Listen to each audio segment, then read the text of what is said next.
अस्सलामुअलैकुम दोस्तों, क्या हाल चाल है। दोस्तों बात करेंगे ओमान में कोविड-19 के हवाले से कुछ ऐसे नए बिज़नेस जो हैं वो भी ओपन किए जा रहे हैं, जैसे कि न्यूज़पेपर।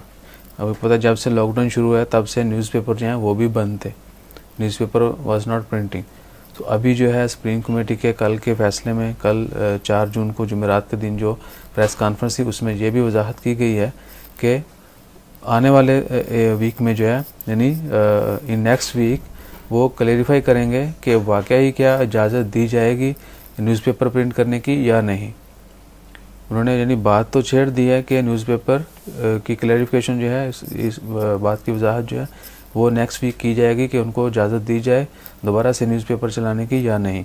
अभी तक तो जितना भी है, जब से लॉकडाउन शुरू हुआ है तब से सिर्फ डिजिटल जो है वही न्यूज़पेपर जो हैं वो इशू किए जा रहे हैं, जबकि हार्ड कॉपी जो है, जो हम अखबार पढ़ते हैं, पेपर जो है वो प्रिंट नहीं हो रहा।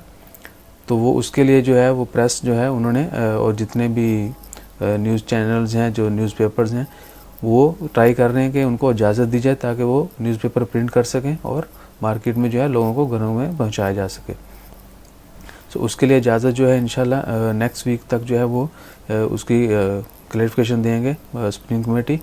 तो देखते हैं क्या होता है। तब तक जो है हम लोग इसी तरह सोशल मीडिया पर और इलेक्ट्रॉनिक मीडिया पर देखते रहते हैं न्यूज़ जो हैं डिफरेंट।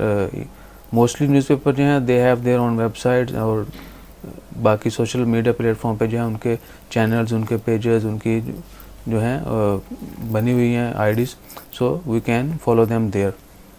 इंशाल्लाह खैर वो तमाम लोग जिनको अखबार का शौक़ होता है, हो सकता है कि वो नेक्स्ट वीक में इजाज़त मिल जाए और दोबारा से जो है अखबार प्रिंट होना शुरू हो जाए और they can read there them. So तब तक वेट कीजिए इंशाल्लाह खैर। बाकी दुआ करते रहें कि अल्लाह ताला इस वबा को जल्दी ख़त्म करे, मुकम्मल ख़त्म कर दे और तमाम लोगों को सेहत दे। जो फौत हो चुके हैं उनकी मग़फ़िरत फरमाए। तो मुझे दें इजाज़त। चैनल को ज़रूर सब्सक्राइब कीजिएगा। अपना ख्याल रखिएगा। अल्लाह हाफिज़।